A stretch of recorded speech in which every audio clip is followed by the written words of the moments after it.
Welcome to Comics on a Pyre, a channel to have a meaningful conversation over movies, life, books, and shows, and maybe just a spot to spend time BSing over comics. If you like your entertainment with a bit of substance, then you, my vagabond friend, have come to the right tavern.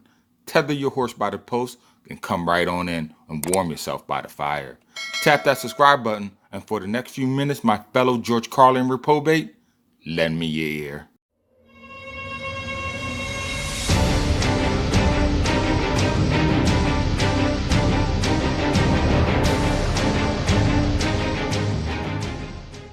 With the viewing of the Bloodshot movie trailer starring Vin Diesel, I was interested in learning a little bit about the origins of this comic book character, which led me to read Bloodshot issue number 0, published by Valiant Comics, titled Family Blood, which was released of March of 1994.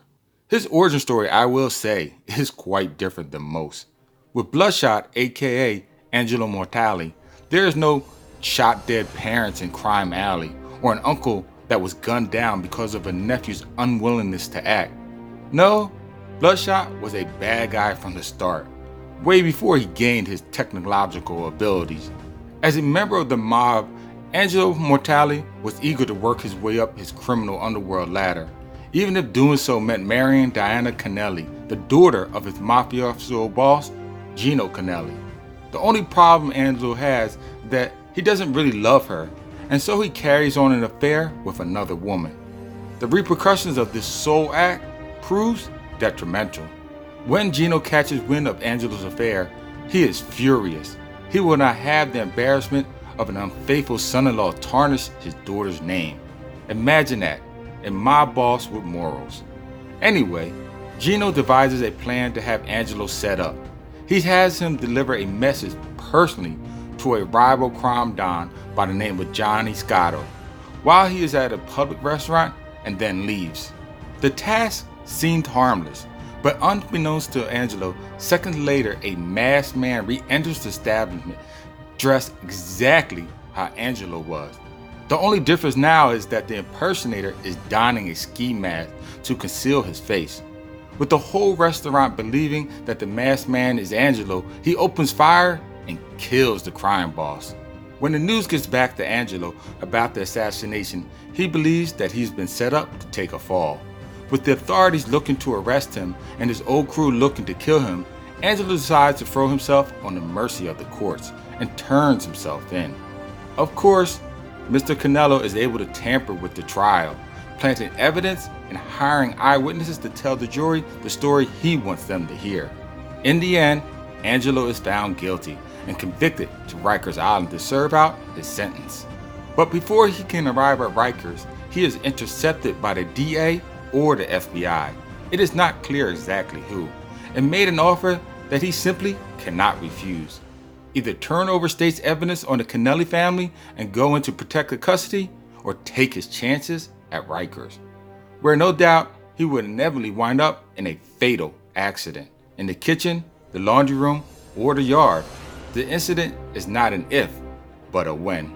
Feeling as though he had no choice, Angelo agrees, but it seems an unknown organization at the time by the name of Project Rising Spirits has other plans for him.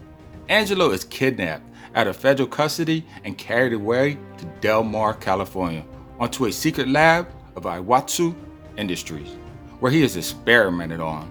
His body is inundated with nanites, which are microscopic machines designed by the scientists which give Bloodshot special abilities such as enhanced strength, agility, speed, and super healing, among other things.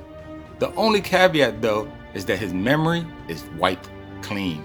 He has no recollection of who he is. But during the experiment, something goes wrong, and Bloodshot awakens, gains volition of his body, and is able to escape.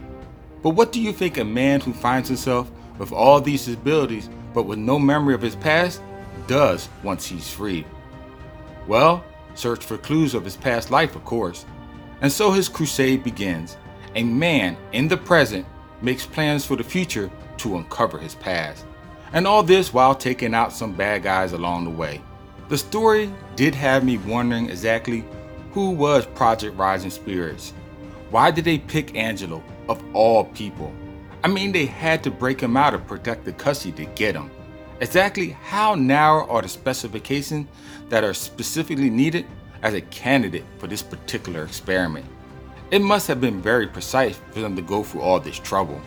Well, there you go, viewer, the basis of Bloodshot's origin story. If you like this video, then please visit my YouTube channel, Comics on the Pyre, for other videos like this one. Make sure to check out the movie when it comes out, tap on the bell icon before you go, and oh yes, as always, until next time, keep reading, my friends.